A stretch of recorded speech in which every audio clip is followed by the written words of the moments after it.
Hello, I'm Barb Winters. Welcome to McLaren Port Huron's Today's Health. On our program today, we're going to be talking about the sinuses and conditions that impact the sinuses. And we're going to be doing this with board-certified ear, nose, and throat physician, Frank Brettschneider. Dr. Brettschneider, welcome back to Today's Health. Thank you. Thanks for having me. Well, I know this is a really pertinent subject, so I'm really interested to hear what's new. But let's start with the basics. Okay. And what are the sinuses? The sinuses are mucous membrane air-filled cavity that pretty much line the face and the skull. We have several sinuses. We have the frontal and the forehead. The ethmoid sinuses are between the eyes and the nose, and then we have the maxillary sinuses that are in our cheek sinuses, and then our sphenoid is really basically right in the middle of our head. So they're cavities and they're lined with mucous membrane. Right. And does that mucous membrane secrete like fluid? It secretes a mucinous material. People get drainage so scantily that they don't even notice it, but it almost acts like a conveyor belt. It's secreted, and then there's cilia that basically propel the mucus out of the sinuses, so the sinuses stay sterile without any infection or bacteria. That's the normal function of the sinuses. Well, what's the purpose of a sinus? Sinuses have several purposes. First of all, for facial injury, it acts as a crumple zone. It protects the brain, so your face fractures before the impact is transmitted into the brain. It also lightens the skull. If the sinuses were filled with compact skull bone, your head would be much heavier. It would be harder for your neck to hold your head up. It also gives us the resonance that we have in our voice. For instance, if you say, ing or vowels, that resonance goes up into your nose and gives us a better vocal quality. And it also warms and humidifies the air that we breathe through our nose. So there's some real good reasons that we have these sinuses, but they also can be a problem. What are the top conditions that bother the sinuses? Sure. They all work great until there's some inflammatory condition or something that blocks the sinus. The most common problem is a viral cold, a standard common cold. That usually lasts about 7 to 10 days and is usually self-limiting. The symptoms are bothersome but fairly mild, and everybody's had a cold. Most people get 1, 2, or 3 a year. When it worsens, though, bacteria can get infected, and if the sinus infection goes beyond 7 to 10 days or the symptoms become worse, then we suspect there's probably a bacterial infection.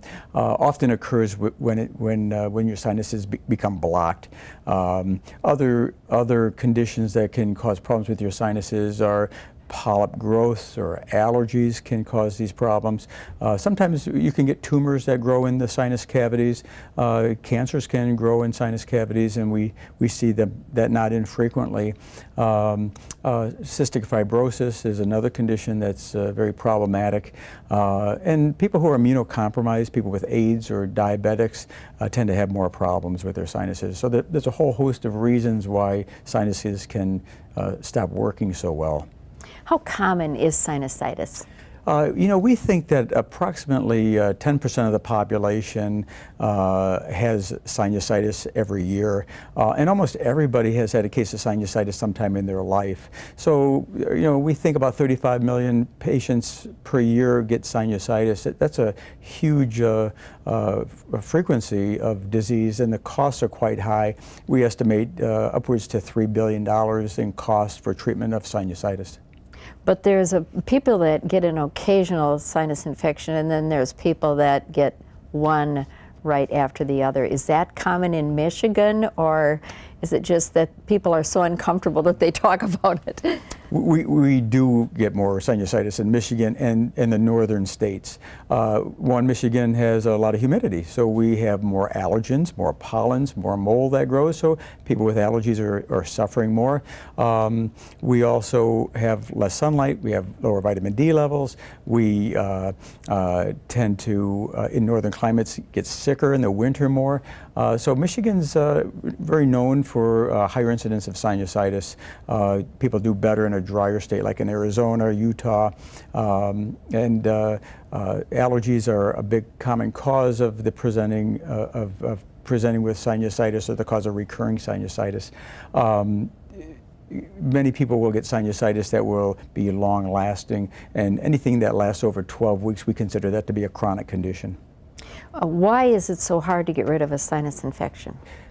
Because of the blockage. Our sinus anatomy is such that the natural openings of the sinuses usually only measure 1 to 2 millimeters. So with that small size opening, it really doesn't take much inflammation to cause the sinuses to become blocked, plugged. And then you move into a cycle. Once they're blocked, mucus becomes insipated and stores in the sinuses, kind of a food for bacteria, causing more inflammation, more blockage, more obstruction, more mucus, and it's a cycle that sometimes is difficult to break. It's dark, it's moist, it can't Right. get out. Poor oxygen supply, absolutely. Okay. Basically an abscess is really what forms. Oh, well, we're going to take a break and we got lots more to talk about. Great.